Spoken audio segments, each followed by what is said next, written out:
everybody, this is the Weekend. So today is my 700th review, and I am celebrating this one with a good time in Italian grape ale, which I have no idea how it's going to taste, but I'm sure it's going to be nicer than the Snap by Thanos. So just sit back, relax, and then we go back to the regular house for the regular review of what is arguably the greatest Avengers movie of all time. And let's try how this damn thing is, shall we? Oh Jesus Christ, the wind.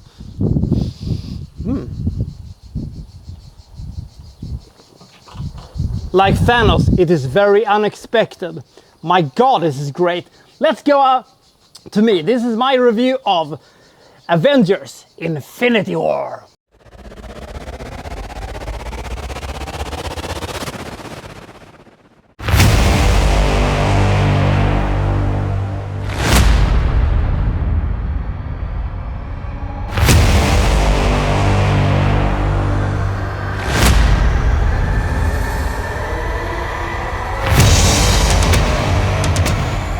And finally, he has arrived, because after, multiple teases and 6 years of speculating what Thanos was going to be like when he finally entered the Marvel Cinematic Universe, is nothing short of an absolute masterpiece, because Marvel had a problem at this point for a few years with lackluster villains, and Thanos just wiped the floor with all of them. And he did this in just 10 minutes by being the most awesome presence you could ever imagine. Because, shortly after the best movie in the Marvel Cinematic Universe of all time, Thor Ragnarok, don't fight me about it, the survivors from Asgard encountered this huge spaceship, and on it is Thanos. And he has finally decided to spring into action. He has a mission. He has a most unique mission. He's going to save the universe. And how is he going to save the universe? He's going to do it by killing half of the population. Thanos' idea is that the resources is simply not enough for the overpopulated planet. So he has been going from planet to planet to planet, and he has been killing half of the population. But now he's going to try to do it on an even bigger scale. You see, he is on the hunt for the Infinity Stones, and when he can put the Infinity Stones on the Infinity Gauntlet, he will have the power to do basically whatever he wants to. And what he wants to do is wipe out half of the population in the entire universe. So the Avengers, however, is not really going to be able to take on Thanos, because the band has broken up and they are not on speaking terms. So we have Captain America and Black Widow doing their stuff, we have Black Panther doing his stuff, we have Guardians of the Galaxy who rescues Thor, who by the way will go off to make the Stormbreaker hammer, so they'll also have to break up into smaller pockets. And we have Doctor Strange and Iron Man and Spider-Man, who individually in different parts of the universe fight Thanos and try to stop him from acquiring the Infinity Stones, so that they can save the human race from the oncoming apocalypse. So there is stuff happening everywhere all the time, and I love this movie. This is my favorite Avengers movie, because many of these characters have never interacted with each other before. They have been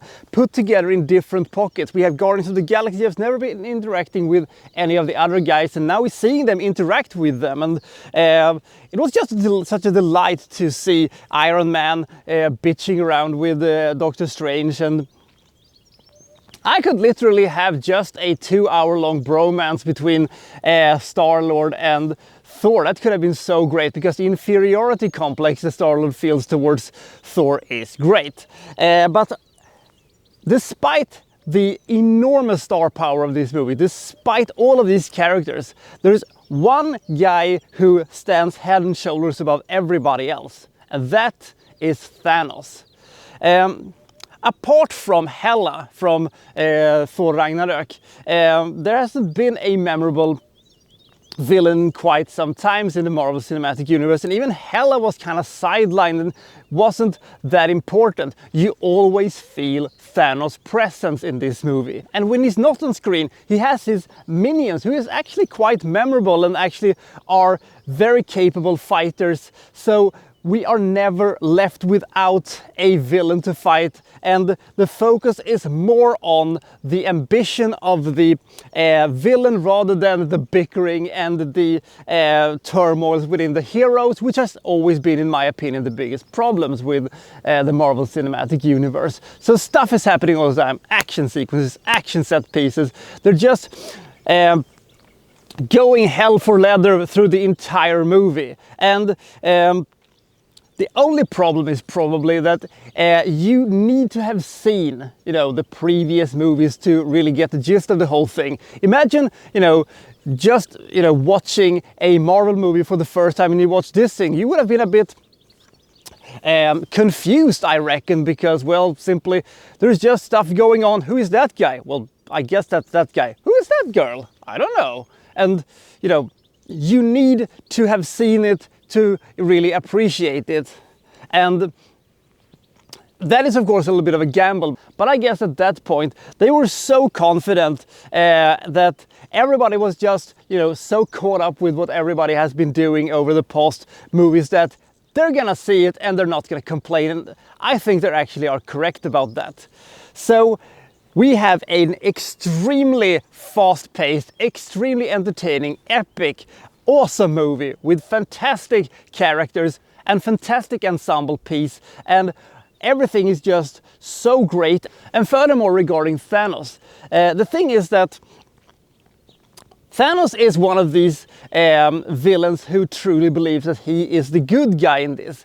This is something that he has to do. He doesn't necessarily want to wipe out the entire universe, but he doesn't take any joy in, wiping out half the universe. It's just something that he has to do in order for the people of this universe to actually, survive on a long-term basis. And no matter how much they argue with him, they cannot convince him that he is wrong about this. And I love those sequences when, they're trying to convince him that you're wrong about this, you're crazy and stuff like that. He has a perfect argument every time they go up against him, and I love that. And the movie just ramps up and ramps up and ramps up when you have a fantastic finale to the whole thing. And then we come to the ending. And in my opinion, it is one of the greatest endings I've ever seen. It's one of the absolutely greatest endings of all time when it comes to superhero movies. And that is because of the reaction when I saw it. When I saw this movie on opening night, when the credits started rolling, you could hear a mouse piss on cotton, god damn it. It was silence. It was stone silence. I have only experienced something like that one time. It was the movie United 93 for an almost similar reasons. I'm not going to spoil what happens in the end, but it is such a fantastic ending, setting up what arguably is one of the biggest movies of all time, even though I will argue that Avengers Endgame is not as good as Avengers Infinity War. The thing is that Avengers Endgame is an amazing experience for the last 45 minutes. Up until then, it is a rather slow-moving, kind of uninteresting movie. It is a movie that is half an hour longer than this movie, but feels at least 1.5 hours longer than this movie. But the moments in that movie are so epic and so iconic that many people probably just overlooks the fact that it has a very, very wonky start to the whole thing. And then when all the shenanigans and the insanity happens towards the end, they've all forgotten it. But this movie is constantly entertaining. This movie is constantly stuff happening. I mean, the entire thing with the Stormbreaker thing, when Peter Dinklage shows up in this movie, and all of that thing. And there's so much mythology in this thing, and there's so much great storytelling, there's so much visual awesomeness in it that I cannot stress how fantastic this movie is. This is one of the greatest superhero movies I have ever seen. It is the second greatest Marvel movie of all time, and it is, as I said, the best Avengers movie. So, if you've never seen this movie, you have got to see it. One of the most impressive things about the whole thing is the fact that they're actually able to stitch this thing together with so many multiple storylines and so many characters that it feels balanced still. It must have been a bitch to make this function on a storytelling level. So I will really recommend you to see this movie, but you do need to have seen at least the Avengers movie leading up to this thing, and you know, Civil War.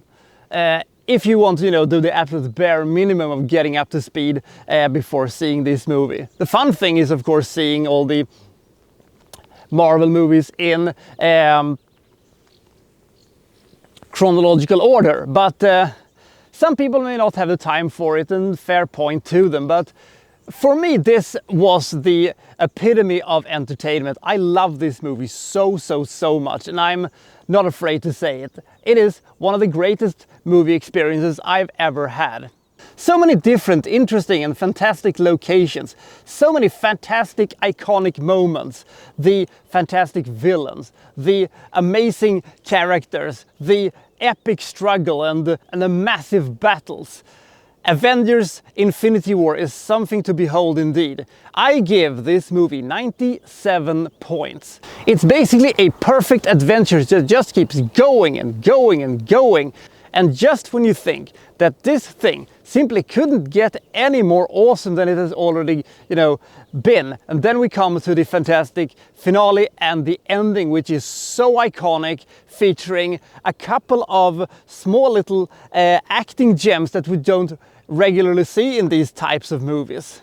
Thank you, Tom Holland, but this is a movie that is almost tailor-made for me when it comes to superhero movies. When it comes to these movies, I prefer either to have the biggest of big or the smallest of small. The in-betweener is a bit but this one is so big and so epic that it actually worked this time. So which one is your favorite movie when it comes to the Marvel Cinematic Universe? And is Avengers Endgame your favorite Avengers movie? Comment below, and thank you for 700 reviews. Later today I'm filming 701. I'll see you next time from, well, so-and-so reviewing, well, such and such. Thank you for watching. Thank you very much.